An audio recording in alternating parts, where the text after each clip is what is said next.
ರಾಜ್ಯದಲ್ಲಿ ಇನ್ನೂ ಚಳಿಗಾಲವೇ ಆರಂಭವಾಗಿಲ್ಲ. ಆದರೆ ಚಳಿಗಾಲ ಆರಂಭಕ್ಕೂ ಮೊದಲೇ ಚಳಿಯ ಅನುಭವವಾಗ್ತಾ ಇದೆ. ಇದಕ್ಕೆ ಪ್ರಮುಖ ಕಾರಣ ಅಂದ್ರೆ ಸೈಕ್ಲೋನ್. ಹೌದು, ಸದ್ಯ ರಾಜ್ಯ ರಾಜಧಾನಿಯಲ್ಲಿ ಫೆಂಗಲ್ ಚಂಡಮಾರುತದ ಆರ್ಭಟ ಜೋರಾಗಿದೆ. ಹೀಗಾಗಿಯೇ ರಾಜ್ಯದ ಉತ್ತರ ಒಳನಾಡು, ದಕ್ಷಿಣ ಒಳನಾಡು, ಕರಾವಳಿ ಹಾಗೂ ಬೆಂಗಳೂರಿಗೆ ಮಳೆಯ ಅಲರ್ಟ್ ಅನ್ನು ನೀಡಲಾಗಿದೆ. ಸದ್ಯ ದಕ್ಷಿಣ ಒಳನಾಡು ಹಾಗೂ ಕರಾವಳಿಗೆ ಯೆಲ್ಲೋ ಅಲರ್ಟ್ ಅನ್ನು ನೀಡಿದ್ದು ಗಾಳಿಯ ಪ್ರಮಾಣವು ಹೆಚ್ಚಾಗಿ ಇರಲಿದೆಯಂತೆ. ಮತ್ತೊಂದೆಡೆ ಸೈಕ್ಲೋನ್ ಪರಿಣಾಮದಿಂದಾಗಿ ಗರಿಷ್ಠ ಮತ್ತು ಕನಿಷ್ಠ ತಾಪಮಾನ ಸರಾಸರಿ 4ರಿಂದ 5 ಡಿಗ್ರಿ ಸೆಲ್ಸಿಯಸ್ಗೆ ಉಷ್ಣಾಂಶ ಕುಸಿದಿದೆ. ಮುಂದಿನ ವಾರದಿಂದ ಅಧಿಕೃತವಾಗಿ ಚಳಿಗಾಲ ಆರಂಭವಾಗಲಿದ್ದು, ಈ ಬಾರಿ ವಾಡಿಕೆಗಿಂತ ಹೆಚ್ಚು ಚಳಿ ಕಂಡು ಬರಲಿದ್ದಂತೆ. ಇನ್ನು ಈ ವರ್ಷ ಹೆಚ್ಚು ಮಳೆಯಾಗಿರ್ತಕ್ಕಂಥ ಒಂದು ಹಿನ್ನೆಲೆಯಲ್ಲಿ ವಾತಾವರಣ ತೇವಾಂಶದಿಂದ ಕೂಡಿದೆ.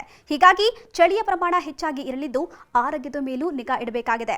ಅಲ್ಲದೆ ಫೆಂಗಲ್ ಚಂಡಮಾರುತದ ಎಫೆಕ್ಟ್ ಇನ್ನೂ 2 ದಿನ ಇರಲಿದ್ದು, ಮೋಡ ಕವಿದ ವಾತಾವರಣ ಮುಂದುವರಿಯಲಿದೆ. ಹೀಗಾಗಿಯೇ ತಗ್ಗು ಪ್ರದೇಶದ ಹಾಗೂ ರಾಜಕಾಲುವೆ ಅಕ್ಕಪಕ್ಕ ವಾಸಿಸುವಂತಹ ಜನರು ಎಚ್ಚರಿಕೆಯಿಂದ ಇರಬೇಕಾಗಿದೆ.